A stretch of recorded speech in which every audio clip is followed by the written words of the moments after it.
திரிகோடி அப்படின்னா 3 கோடி அப்படின்னு அர்த்தம். 3 கோடி மந்திர தேவதைகளுக்கு ஏற்பட்ட சாபம் இந்த தலத்துல நீங்கினதுனால திருக்கோடிக்கா அப்படின்னு பெயர் வந்துச்சு. முக்தி வேண்டி 3 கோடி மந்திர தேவதைகள் இங்க தவம் இருந்தாங்க. 3 கோடி மந்திர தேவதைகள் இத்தல விநாயகரை சகஸ்ரநாமத்தால அர்ச்சனை செஞ்சு பூஜிக்கிறாங்க. சிவபுராணத்துல 12வது அத்தியாயத்துல வர்ற ஒரு நிகழ்ச்சி இத்தலத்தோட மகிமைக்கு ஒரு எடுத்துக்காட்டு. தன் கணவனை கொன்றுவிட்டு நெறித்தவறி தன் வாழ்க்கையை நடத்தி வந்த லோககாந்தா என்ற பெண்மணி தன் வாழ்க்கையோட இறுதி காலத்துல திருக்கோடிக்கா வந்து தங்க நேரிடுது. அவள் மரணம் அடைந்ததும் யமன் அவளை தண்டிக்கிறதுக்காக நரகலோகம் கூட்டிட்டு போறான். சிவதூதர்கள் இத வன்மையா கண்டிக்கிறாங்க. யமதர்மராஜன் சிவபெருமான் கிட்ட வந்து முறையிடுறான்.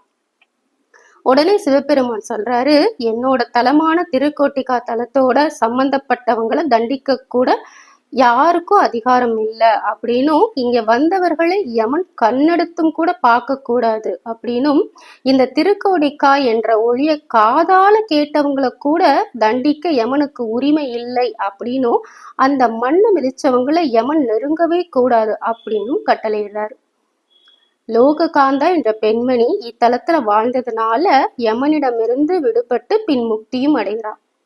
அதனால காசியை போல இத்தலத்துல வாழ்பவர்களுக்கு யம பயம் கிடையாது. ஜென்ம ஜென்மமா செஞ்ச பாவங்கள் அனைத்தையும் தீர்க்கும் ஒரே தலம் கோட்டீஸ்வரர் திருக்கோயில். 1008 ஈஸ்வரர்களால சூழப்பட்ட தலம் திருக்கோடிக்கா. இங்குள்ள சனி பகவான் பால சனி அப்படின்னு அழைக்கப்படுறாரு. இவரோட தலையில சிவலிங்கம் இருக்கும். காக வாகனத்துக்கு பதிலா கருட வாகனம் இருக்கும். மங்கு சனி, பொங்கு சனி, மரண சனி இந்த 3க்கும் வழிபடக்கூடிய சனி பகவான் இவர். ஒரு சமயம் கைலாசத்தையும் திருக்கோடிக்காவையும் ஒரு தராசுல வச்சு பார்த்தப்போ இத்தலம் உயர்ந்து கைலாசமே கீழே போயிடுச்சாம். இறைவனோட திருமேனிக்கு சமமான பெருமை கொண்ட பூமியாம் இது. இக்கோவில்ல ஆழ்வார்களுக்கு அம்பாள் திரிபுர சுந்தரி வெங்கடாஜலபதியாக காட்சி கொடுத்த வரலாறும் இருக்கு. இத்தலத்துல யம பயம் கிடையாது என்பதை உறுதி செய்யறது மாதிரி இவ்வூர்ல மயானமே கிடையாதாம். இன்னைக்கும் இந்த ஊர்ல இறந்தவர்களை காவிரி நதியின் மறுகரைக்கு கொண்டு சென்று தகனம் செய்வாங்களாம். இத்தலம் மூலவர் சுயம்பு மூர்த்தியா அருள்பாலிக்கிறார். இவ்வளவு சிறப்பு வாய்ந்த திருக்கோடிக்கா தல இறைவனான திருக்கோட்டீஸ்வரரை நாமும் வணங்கி அவரோட அருளை பெறுவோம்.